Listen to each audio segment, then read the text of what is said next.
Media మిత్రులందరికీ print and electronic media మిత్రులందరికీ పేరు నమస్కారం. అందుబాటులో ఉన్నటువంటి వాళ్ళందరితో మా జిల్లా మాజీ శాసనసభ్యులు, ముఖ్యంగా రైతులతో మా జయపాల్ గారు, మా నరేందర్ గారు, మీ అందరం కూడా ఇప్పుడే మాట్లాడడం జరిగింది. గత ఎన్నో సంవత్సరాలుగా ఈ రాష్ట్రాన్ని పరిపాలించింది ఉమ్మడి ఆంధ్రప్రదేశ్లో కాంగ్రెస్ పార్టీ. ఇవాళ మేము ఎందుకు మాట్లాడాల్సి వస్తుందంటే, వాళ్ళు ఏం చేసేది చెప్పకుండా మేము కాలువలు దొంగ అంటే వీళ్ళు గతాన్ని దొవ్వుతున్నారు. గతాన్ని దొవ్వుతే ఏమొస్తాయి? పుట్టలకించి పాములు వెళ్ళినట్లు వెళ్తాయి. పాముల పుట్టను దోవినట్లు ఉంటుంది, గతాన్ని దోవినట్లుంటే. మీరు చేయాల్సింది ఏదో ప్రజలకు చెప్పక, మీరు చేసింది ఏందో చెప్పక, సంవత్సరం కాలంలో మీరు చేసిన ఉరగబెట్టింది ఏందో చెప్పకుండా, భవిష్యత్తులో ఏం చేస్తో చెప్పకుండా, ఇది టీఆర్ఎస్ పాపం, ఇది టీఆర్ఎస్ పాపం నవ్వుకుంటున్నారు రైతులు. రాష్ట్రం ఏర్పడిన ఒక నెల రోజుల నుంచే అంతర్రాష్ట్ర జల వివాదాల చట్టం 1956 ప్రకారం సెక్షన్ 3 ప్రకారం వాటర్ కేటాయింపు ఉండాలని చెప్పి లెటర్ రాసింది కేసీఆర్ గారా కాదా? దయచేసి ఉత్తమ్ కుమార్ రెడ్డి గారు ఒకసారి ఫైల్ తెప్పించుకొని చూడండి. అంటే మీరు చదువుకున్న వాళ్ళు, చదువుకొని ఒక అధికారి కూడా పనిచేసి వచ్చిన వాళ్ళు, ఉట్టిగా ఏది పడుతుంది మాట్లాడితే కాదు కదా. ఫైల్ తెప్పించుకోండి, కట్టలు ఫైల్ తెప్పించుకొని చూడండి. కనీసం రాష్ట్రం ఏర్పడినప్పటి నుంచి జరిగినటువంటి ఫైళ్ళన్నా చూడండి, ఎన్ని లెటర్ రాసిన అనేది. రాష్ట్రం ఏర్పడి నెల రోజుల నుంచే కేసీఆర్ గారు నీళ్ళ వెంబడి పడ్డాడు, సెక్షన్ 3 ప్రకారం కేటాయించాలని చెప్పి. మరి మీరు ఏదైతే సెక్షన్ 89 ప్రకారము మేము కొట్లాడమంటున్నారు. అసలు సెక్షన్ 89 ఎట్లొచ్చింది? మీ వల్లనే వచ్చింది. రాష్ట్ర పునర్విభజన చట్టంలో ఉన్నటువంటి సెక్షన్ 89 ప్రకారము కేటాయింపులు అనేది మీ వల్లనే అది వచ్చింది. అది కాదు, రాష్ట్రాల వారిగా విభజించాలని నీళ్ళని కొట్లాడింది కేసీఆర్ ప్రభుత్వం, కోట్లకెళ్ళింది కేసీఆర్ గారి ప్రభుత్వం, మా ప్రభుత్వమే. మేము పరిష్కరిస్తాం, కోట్ల కేసు ఉంటే పరిష్కరించలేమని చెప్తే దాన్ని విత్డ్రా చేసి మళ్ళీ పట్టుబట్టింది ప్రభుత్వమే. స్వయంగా కేసీఆర్ గారే అక్కడ ట్రిబ్యునల్ ముందుకు హాజరైనటువంటి విషయం కూడా ప్రజలు మర్చిపోతారా? చెప్పండి. అసలు మీరు చేసింది ఏంది? రెడీగా ఉంది, రెడీగా మేము పెట్టిన మోటార్లు ఉన్నాయి, మేము కట్టిన రిజర్వాయర్లు ఉన్నాయి, మేము తోగిన కాలువలు ఉన్నాయి. ఆన్ చేసి నీళ్ళు దుంకిపించినాం. కనీసం నీళ్లు దుంకిపించి మేము ఆన్ చేసిన నీళ్లు ఎలక్షన్ తర్వాత మీరు ఆన్ చేసి ఈ 4-5 రిజర్వాయర్లు నింపినా కనీసం కలకల్లాడేది, గ్రౌండ్ వాటర్ పెరిగేది. దానికి ఏం అభ్యంతరం లేదు కదా. సరే, ఇప్పుడు చేళ్లపొంటి కాలువలు తోగాలంటే గ్రీన్ ట్రిబ్యునల్ అడ్డం ఉంది, మేము చేయలేము అంటారు అనుకోండి. 90% కంప్లీట్ అయినటువంటి ఈ ప్రాజెక్టులో కనీసం మోటార్లు పెట్టిపోతే ఆన్ చేసుకునేటువంటి పరిస్థితి కూడా మీకు లేదు. దయచేసి వట్టెంలో పెట్టిన మోటార్లు మునిగిపోతే మీరు పక్కకెంచబోయినారు, కానీ కనీసం మునిగిపోయిన మోటార్లు ఎందుకు మునిగిపోయినాయి ఆ గ్రామ ప్రజలు హెచ్చరించారు. కాలు వస్తే, వరదలు వస్తే మునిగిపోతే మీరు కట్టేయండి అని చెప్తే కూడా, ఆ వట్టెం ప్రజలు చెప్తే కూడా మీరు దానికి పట్టించుకోకుండా మునిగిపోయిన మోటార్లను ఎట్లా తీయాలి, అసలు ఏంది అని కూడా చూడకుండా పోయినాం మీరు. ఇవాళ మీరు ప్రాజెక్టు కట్టండి అంటే 10% కంప్లీట్ అయ్యేటువంటి ప్రాజెక్టును కంప్లీట్ చేయండి అంటే మీరు బీఆర్ఎస్ ప్రభుత్వమే, వీళ్ళ పాపమే. సరే, మా పాపం వల్లనే ఇలా మహబూబ్నగర్ జిల్లాలో 10 లక్షల ఎకరాలు పంట పండుతుందా? మీ వల్ల అయితే పండుతుందా? చెప్పండి. నువ్వు కూడా రైతు బిడ్డగా,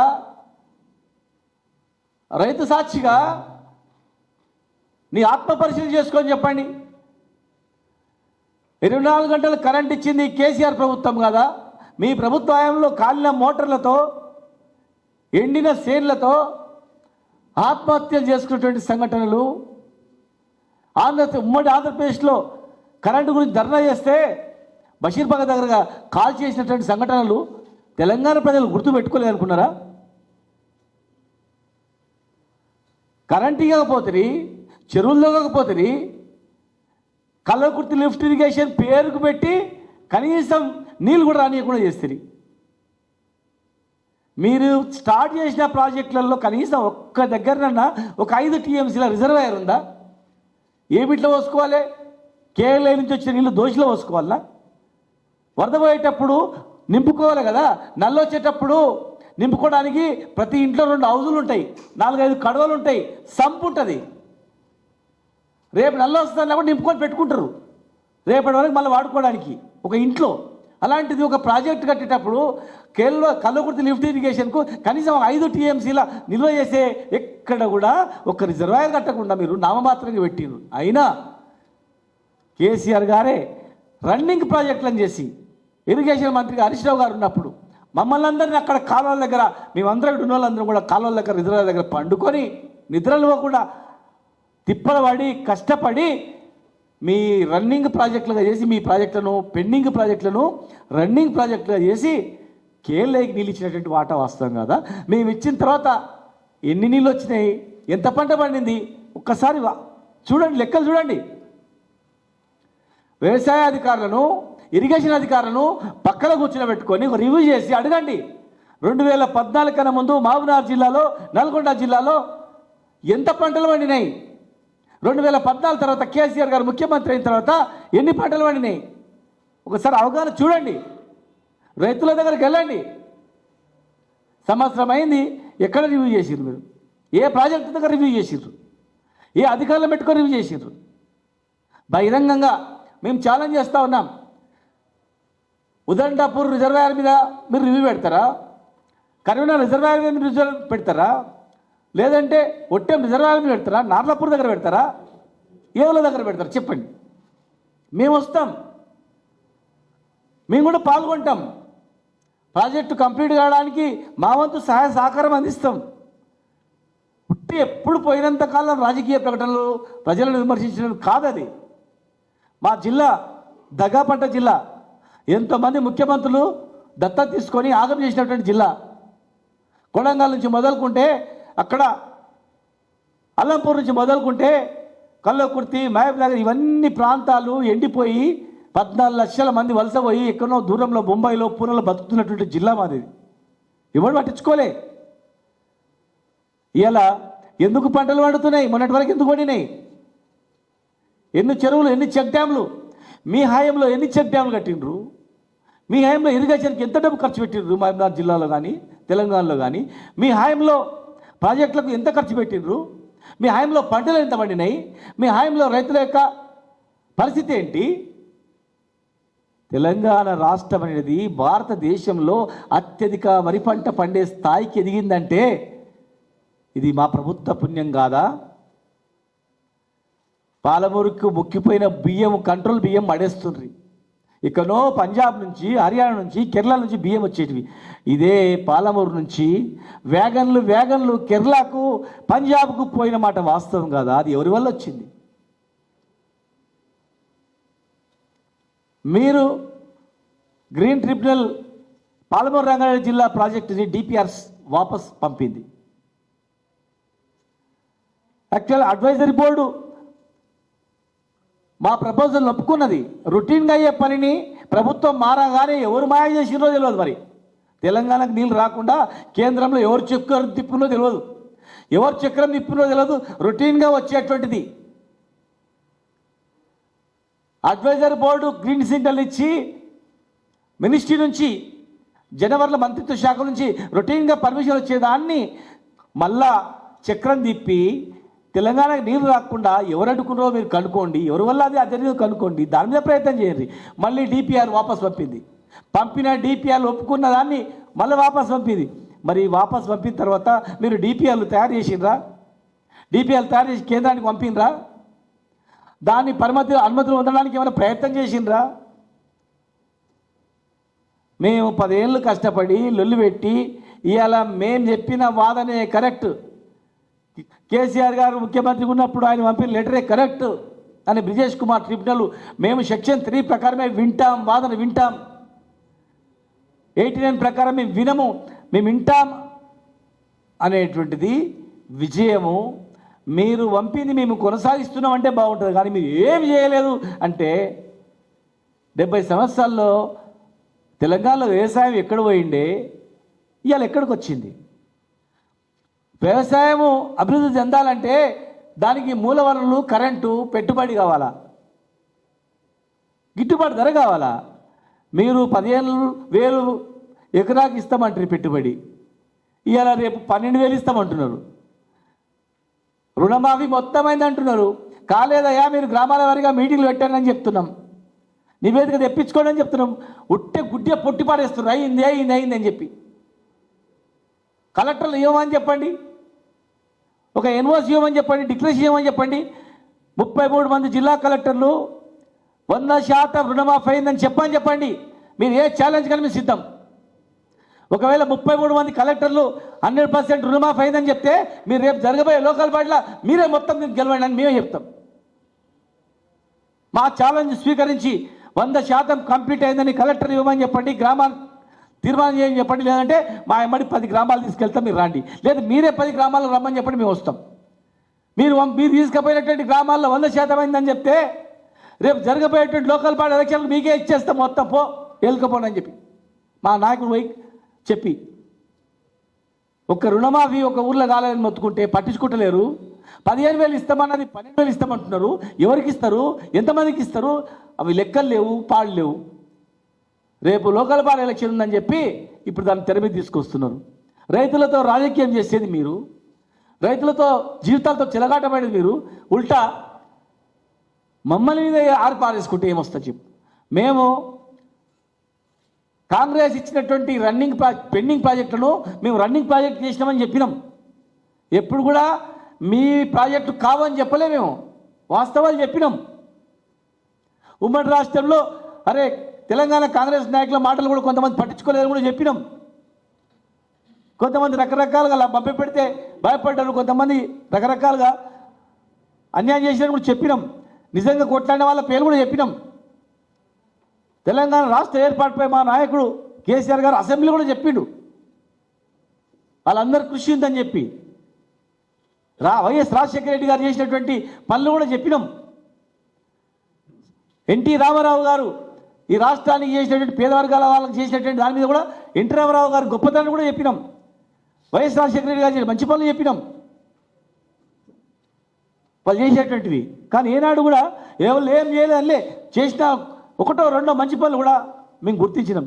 ఇవాళ మేము ఇన్ని పంటలు పండించి దాదాపు ఉమ్మడి మహబూబ్నగర్ జిల్లాలో 10 లక్షల ఎకరాలకు పంటలు పండించి ఇంకా మీ ప్రాజెక్టు కంప్లీట్ చేస్తే ఇంకా దాదాపు 10 లక్షల ఎకరాలు పండించే పరిస్థితి ఉన్నటువంటి పరిస్థితి మేము చెప్పి కొట్లాడి బ్రిజేష్ కుమార్ ట్రిబ్యునల్ ముందర మేము కొట్లాడి వాదనలు వినిపించి ముఖ్యమంత్రిగా స్వయంగా ఆ పవర్ ప్లాంట్ ప్రజెంటేషన్ ఇచ్చి కన్న కష్టాలు పడి అటు కాళేశ్వరం కట్టి ఇటు పాలమూరు రంగారెడ్డి జిల్లా కట్టి మేము చేస్తూ ఉన్నాం. ఇలా ముఖ్యమంత్రి గారు కూడా ఆలోచన చేయాలా. పాలమూరు రంగారెడ్డి జిల్లా ప్రాజెక్ట్ కంప్లీట్ అయితే కొడంగల్ వరకు నీళ్ళు వచ్చేస్తాయి, అందరికి వస్తాయి. టోటల్గా ప్రయత్నం చేస్తే అందరికి ఒకటేసారి అందరికీ ప్రయోజనాలు కలుగుతాయి. అత్యంత వెనుకబడిన ప్రాంతాలు కొడంగల్ కావచ్చు, నారాయణపేట కావచ్చు, ఇంకా అనేక రకాలుగా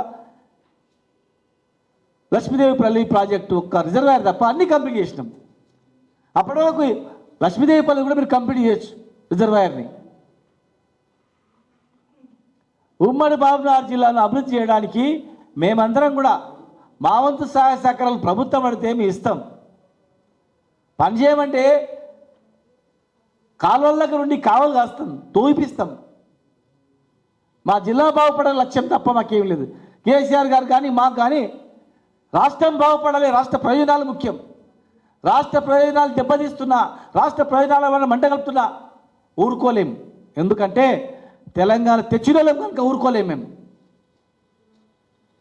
మా బాధ మా మంట మాకు ఉంటుంది. ఈరోజు 1,00,000 కోట్ల రూపాయలు ఫైనాన్స్ మినిస్టర్ గారు చెప్పి ఇచ్చేస్తామని. మరి ఆయన మాటను నిలబెట్టుకొని ఇమ్మీడియట్గా 1,00,000 కోట్లు విడుదల చేయాలి. పాలమూరు రంగారెడ్డి జిల్లా ప్రాజెక్టుకు 1,00,000 కోట్లు ఇస్తామని మొన్న చెప్పారు కనుక వెంటనే ఆ నిధులు విడుదల చేయాలి. 1,00,000 కోట్లు విడుదల చేసినానుకో ఖచ్చితంగా మాకు ఏం కావాలి? బీఆర్ఎస్ పార్టీ అనేది తెలంగాణ రాష్ట్రం గురించి పుట్టింది. తర్వాత రాష్ట్రాన్ని బాగు చేయడానికి రాజకీయ అవతారం ఎత్తింది. ఇవాళ రాష్ట్రం బాగుపడుతుందంటే మా అంతా బీఆర్ఎస్ పార్టీ కేసీఆర్ సంతోషపడేదంతా, బీఆర్ఎస్ స్థాయిని సంతోషపడేంత, బీఆర్ఎస్ నాయకులు సంతోషపడి ఎవరు సంతోషపడే రాష్ట్రంలో, ఈ దేశంలో నలు మూలాల ఎక్కడున్నా తెలంగాణ బిడ్డ తెలంగాణ బాగుపడుతుందంటే సంతోషపడతాడు. తెలంగాణ ప్రతిష్ట పెంచుతుందంటే సంతోషపడతాడు. తెలంగాణ జీడిపి పెరుగుతుందంటే సంతోషపడతాడు. తెలంగాణ భూములు విలువ ఎరుగుతుందని సంతోషపడతాడు. తెలంగాణలో ఒక ఇండస్ట్రీ వస్తుందంటే సంతోషపడతాడు. ఇలా మీరు చేసే బాధ్యతను మర్చిపోయి మేమేం చేయలేదంటే, మీరు చేసిండ్రు మేము కొనసాగిస్తున్నాము అంటే సంతోషపడతాం. మీరు కాలువలు తోగండి అంటే మీరు కాలువలు తోగకుండా ఏం తోగుతున్నారు? వేరే తోగుతున్నారు. మీరు ఖచ్చితంగా మేము మాట్లాడాల్సి వస్తుంది. మీరు బాధ్యతాయుతంగా వివరించాలి. ఎట్టి పరిస్థితులలో ఇప్పుడు కూడా ప్రాజెక్టులు కృష్ణా రివర్ పైన కర్ణాటకలో కానీ ఆంధ్రప్రదేశ్ కానీ అనుమతులు లేనటువంటి ప్రాజెక్టులు కడతా ఉన్నారు. మరి వాళ్ళు కాలు తోక్కుంటూ పోతున్నారు. మరి మనం ఏం కాలు తోగినని చెప్పండి. 1 ఇయర్లో ఒక ప్రాజెక్ట్ ఏమైంది? మేము కంప్లీట్ చేసిన ప్రాజెక్టులు మీరు స్టార్ట్ చేస్తున్నారు. సీతారాం ప్రాజెక్టు కంప్లీట్ అయిన తర్వాత మీరు నీళ్ళు ఇచ్చిండు. ఉమ్మడి ఆంధ్రప్రదేశ్లో ఎడమకాలం ఎండిపోతే మాట్లాడిన వ్యక్తులు చాలామంది ఇవాళ తెలంగాణ చిన్న పిల్లగానైనా ఏ దేశంలో ఎట్లా డెవలప్ అయిందా ఎట్లా అయిందని చెప్తారు. ఉమ్మడి మహబూబ్నగర్ జిల్లా ప్రయోజనాలను కాపాడడానికి మేము అందరం ఒక ఏకతాటిపై వస్తాం. ఉమ్మడి మహబూబ్నగర్ జిల్లా ప్రజలను మోసం చేయడానికి ఎవరు ప్రకటన చేసినా మేము ఊరుకోం. ఉమ్మడి మహబూబ్నగర్ జిల్లాను మంట కలుపుతామంటే ఏపీ పరిస్థితి ఊరుకోం. మేము తింటాం, 10 మందికి పెడతాం. మా ఆకలి మా కడుపు కొట్టి ఇంకోరు పెడతామంటే ఊరుకోం మేము ఖచ్చితంగా కూడా. ఇలా మా ఉమ్మడి జిల్లాకు నీళ్ళు ఇచ్చిన తర్వాతనే బయటికి తీసుకుపోవాలా. పాలమూరు రంగారెడ్డి జిల్లా ప్రాజెక్టు కంప్లీట్ చేయాలా. శ్రీశైలం మొత్తం ప్రాజెక్టుపై పెత్తనం చేయాలని ప్రయత్నం చేస్తుంది. అది మంచి పద్ధతి కాదు. ఏపీ ప్రభుత్వాన్ని కూడా చెప్తున్నాం మేము. సముద్రంలో ఎన్నో టీఎంసీ నీళ్ళు కలిసిపోతుంది వృధాగా. దాన్ని ఆపుకుందాం. మనం 2 రాష్ట్రాలు కలిసి పైన రాష్ట్రం మీద కొట్లాడదాం. పైన రాష్ట్రంలో జరుగుతున్న అక్రమ ప్రాజెక్టుల మీద కొట్లాడదాం. నీళ్ళు అందుకుందాం. అంతే తప్ప తెలంగాణకు నీళ్ళు రానియమంటే అది మంచి పద్ధతి కాదు. అది ఇటువంటి వివాదాల వల్లనే రాష్ట్రం విడిపోయింది. ఆ రోజు అన్ని చక్కగా చూసింటే కలిసిమెలిసి ఉండేవాళ్ళమే. వివక్ష చూపించినందుకే, డిస్క్రిమినేషన్ వచ్చినందుకే ఇది పేద రైతులు, బడుగు బలహీన వర్గాలు నిర్మించుకున్నటువంటి తెలంగాణ ఇది. వాళ్ళు బాగుపడతామని చెప్పి కష్టాలు పడి ప్రాణాలు తెగించి ప్రాణాలు పోగొట్టుకొని తెచ్చుకునే తెలంగాణ ఇది. కనుక దయచేసి మేమేం చేయలేదని కాదు, మీరేం చేస్తారో చెప్పండి. ఇరిగేషన్ మంత్రిగా ఉమ్మడి జిల్లాకి ఎప్పుడు వస్తుందో చెప్పండి. మమ్మల్ని కూడా ఆహ్వానించారు, మేము కూడా వస్తాం. మేము చేసిన పనులు మేము చెప్తాం. తప్పైతే ఇది తప్పని మీరు చెప్పండి. చేయాల్సిన పనులు ఏందో అడుగుతాం. ఎంత పర్సెంటేజ్ అడుగుతాం. ఆ పర్సెంటేజ్ పనిచేయడానికి 10% పర్సెంటేజ్ పనిచేయడానికి ఏమేం కావాలో అడుగుదాం. కేంద్రం ఏమైనా అడిగితే కేంద్రానికి ఏం నివేదిక ఇవ్వాలో ఇవ్వండి. 575 టీఎంసీ వాటా మనకు కావాలని చెప్పి మేము అడుగుతున్నాం. ఆ వాదన ఉంది. ఆ నీటి వాటా గురించి ఉమ్మడిగా కొట్లాడదాం. నీళ్ళ విషయాల్లో తమిళనాడు రాష్ట్రం అనేది తమిళనాడు గురించి, తమిళనాడు ప్రజల గురించి అందరు ఐక్యమై తమిళనాడు ప్రజల గురించి కొట్లాడతారు. మన పక్కన ఉన్నటువంటి దక్షిణ భారతదేశంలో ఇవాళ ఇంత అభివృద్ధి చేసి తెలంగాణ రాష్ట్రాన్ని ఒక పతాక స్థాయికి తీసుకెళ్ళి పెడితే ఇవాళ మీరు ఏం చేయలేదు, మేమేం చేయలేదని మాట్లాడి, మేమే చేస్తున్నామని మాట్లాడి, ఏం చేయకుండా మాట్లాడడం సమంజసం కాదు. అది దయచేసి అది బంద్ చేయాలని చెప్పి మేము విజ్ఞప్తి చేస్తూ మరి తెలంగాణ రాకముందు నరేంద్ర మోడీ గారు కానీ, స్వర్గీయ సుష్మా స్వరాజ్ గారు కానీ వాళ్ళందరూ కూడా తెలంగాణ గడ్డ మీద పాలమూరు రంగారెడ్డి జిల్లా ప్రాజెక్టుకు జాతీయ హోదా ఇస్తాం, తెలంగాణకు అన్యాయం జరిగింది అని ఒప్పుకున్నారు. వీడియోలతో సహా ఉన్నాయి. మీరు కేంద్రానికి 2 ప్రతిపాదనలు, మీరు జాతీయ హోదా కలిగించి మొత్తం డబ్బులు మేమే పెడతామని చెప్పిర్రు. మీరే 2 సార్లు ప్రధానమంత్రిగా ఉన్నారు, మీ మాట నిలబెట్టుకోండి అని చెప్పి మీరు ఢిల్లీ వేదికగా మీరు నిలదీయండి, అడగండి, సాధించండి. మేము కూడా రమ్మంటే వస్తాం. అఖిలపక్షం అందరు రాండి, ప్రధానమంత్రి గారు చెప్పిండు, అడుగుదామండి చెప్పి బీజేపీ నాయకులు, రాష్ట్ర బీజేపీ నాయకులు అడగండి, తీసుకుపోయి అడగండి, మేమందరం వస్తాం. అన్న మాట ప్రకారం 1,00,000 కోట్లు ఇచ్చి పాలమూరు రంగారెడ్డి జిల్లా ప్రాజెక్టును జాతీయ హోదా ఇస్తే మీరు ఏం చెప్తే ఆ కండిషన్కి ఇస్తాం మేము. రెండవది 90% కంప్లీట్ అయినాయి. ఒకవేళ వాళ్ళు డబ్బులు ఇవ్వకపోతే ఈ 10% కంప్లీట్ కావడానికి కేంద్రం సహకరించండి అని చెప్పి కనీసం ఆ 10% కంప్లీట్ కావడానికి అనుమతులు తీసుకొచ్చి తొందరగా కంప్లీట్ చేయండి. అంతే తప్ప ఈ 2 అంశాలు పెట్టుకొని ముందుకోండి తప్ప ఉట్టిగా మనం ఎప్పుడు పోయినంతకాలం మా మీద ఏడిచినే అట్లా ఏడ్చి అబద్ధాలు చెప్పి అధికారులకు వచ్చేది. చేయండి, హామీలు నెరవేర్చండి, రైతులకు ఇచ్చి హామీలు నెరవేర్చండి.